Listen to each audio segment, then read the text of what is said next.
Welcome to Cord Cutting This Week, number 11. I'm back from CES, so sorry about missing last week. You probably saw I posted a lot of CES videos. Have a couple others. I got one more in the works. That'll probably go up Monday. That one needs some editing and voiceover work.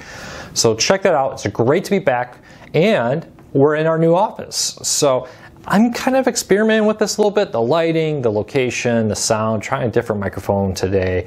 Not sure what I think of this one. We'll see.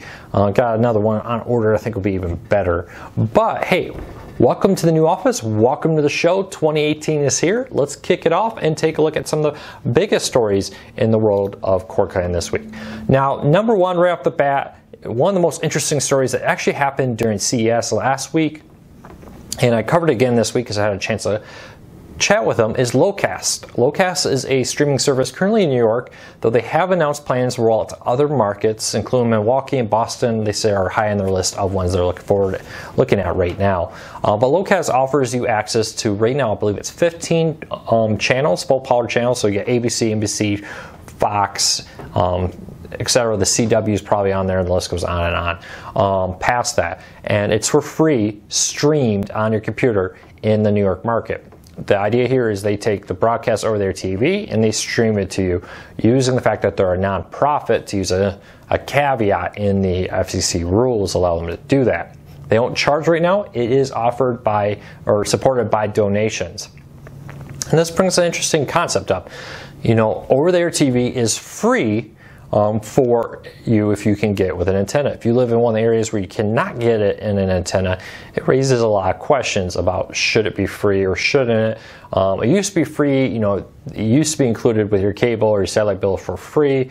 A while back they fought that and they successfully got the cable companies to pay them. Start off as very cheap. Now those channels are some of the most expensive ones in your stream, especially when it comes to streaming services. Many people ask, why doesn't Sling add locals? Well, locals are crazy expensive, so having locals in a service will raise the cost of Sling TV. This challenges that. And the guys behind it basically said, yeah, we expect a legal challenge to this service and that they're ready for that challenge. So it'll be interesting to see what happens. But right now, if you live in the greater New York market, hopefully someday Milwaukee or Boston, and continuing on from there, you will be able to get your locals, ABC, NBC, Fox, some of the other full power stations out there right now. If I remember right, they're having 15 for free. Currently on the web, possible Roku and other channels coming in the future. So keep an eye on that. It's going to be an interesting argument, and it's going to be one of those that creates a precedent, hopefully, for broadcast TV rights streaming over the internet when it comes to locals. Next up is Amazon is raising their price on the monthly subscription of Amazon Prime.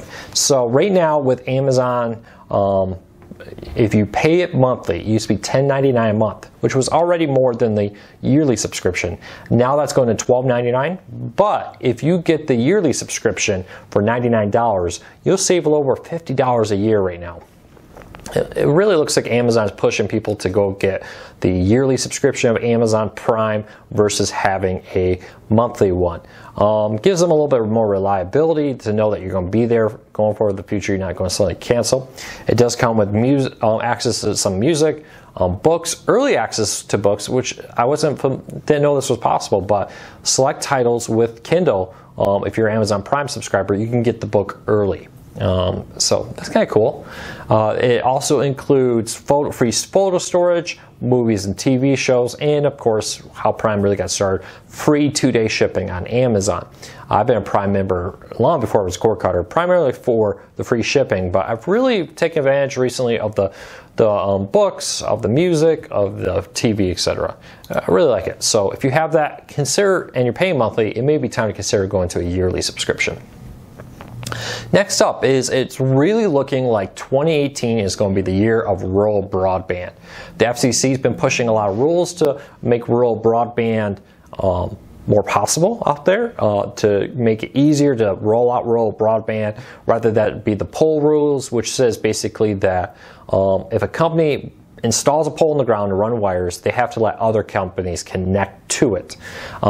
This is not the first time that they've had rules like this. For instance, with cell phone towers, it used to be you would see like, here's a Verizon tower directly next to an AT&T tower directly next to a T-Mobile tower. Well, cities don't want 5 towers all right next to each other.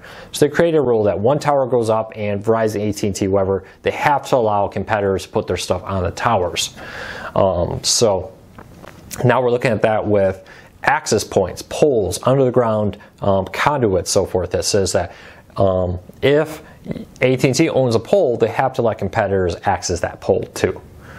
So that's one rule that's been proposed. Other rules include 4 new ones today from, or this week from the House. That includes requiring new road construction that gets federal funding to include a pipe put in alongside of it that comes pre-wired with fiber to help expand the fiber rollout. There are other similar ones. I'm going to link to the show notes. A lot of them are basically back-end legal rules, etc., that are designed to make it easier to speed up the rollout of fiber and just basically broadband to more rural areas. It's a great step. A lot of people say, well, what about 5G? Isn't that supposed to be answering it? Yes, a lot of these rules will also affect 5G. To help its rollout. You still need to put fiber to the 5G towers to support the data. Verizon is spending $1 billion with a B dollars to run new fiber to their cell phone towers to handle 5G. And this rule is meant to help speed that up. So this will have a big impact on 5G also. So keep that in mind. Something to look for. There's a lot of rules, a lot of pushes. 5G is coming that will make rural broadband a much smoother, cheaper option to get it out to these markets. And why is, real quick, why is rural broadband so far behind cable or big cities?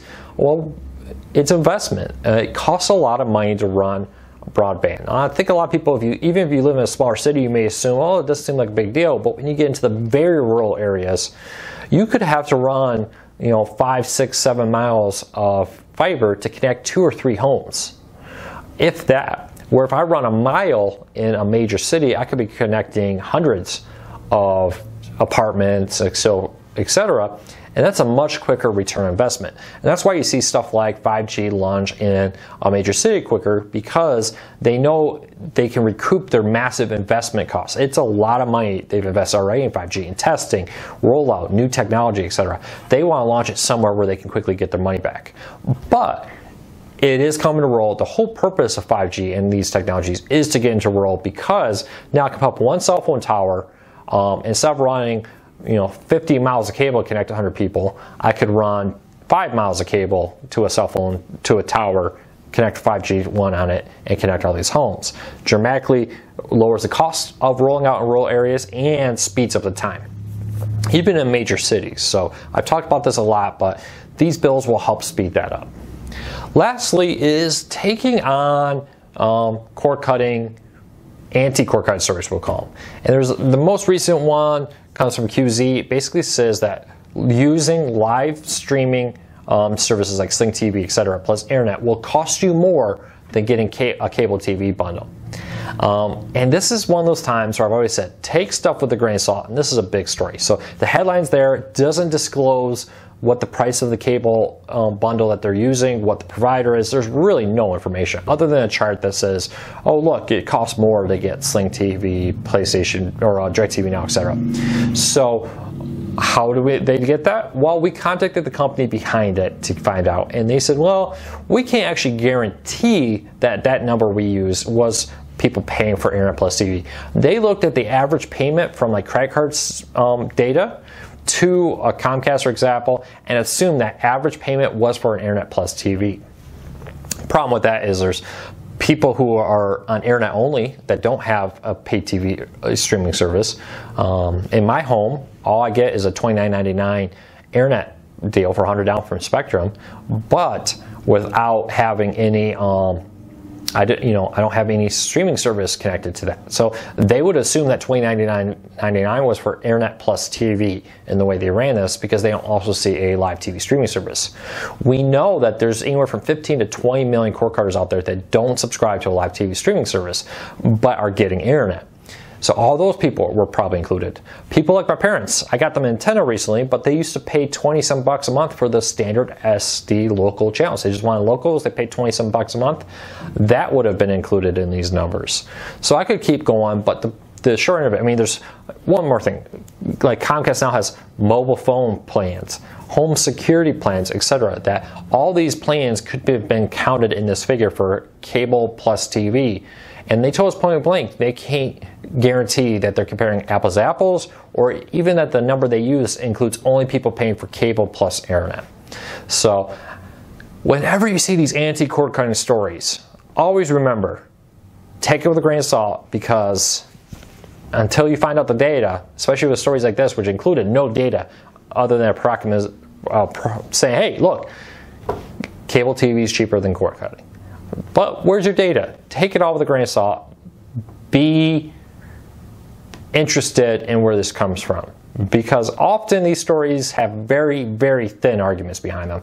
And this one is a great example. I'm going to link to it down below. I have a full breakdown of arguing all the points behind it. I think we really do a good job taking that on. So there you go. There is cord cutting this week. My take on some of the biggest stories in cord cutting in the last week or so. Check back next Wednesday every week, or Friday every week. I post one of these videos. Every Wednesday at 8 p.m. Eastern, we do a weekly cord cutting Q&A right here on the YouTube channel, answering your cord cutting related questions, help you get the most out of your cord cutting experience. Thank you for watching. Please subscribe. Leave a comment. What do you think about all this? I would love to know your opinions on all this. It really does help us.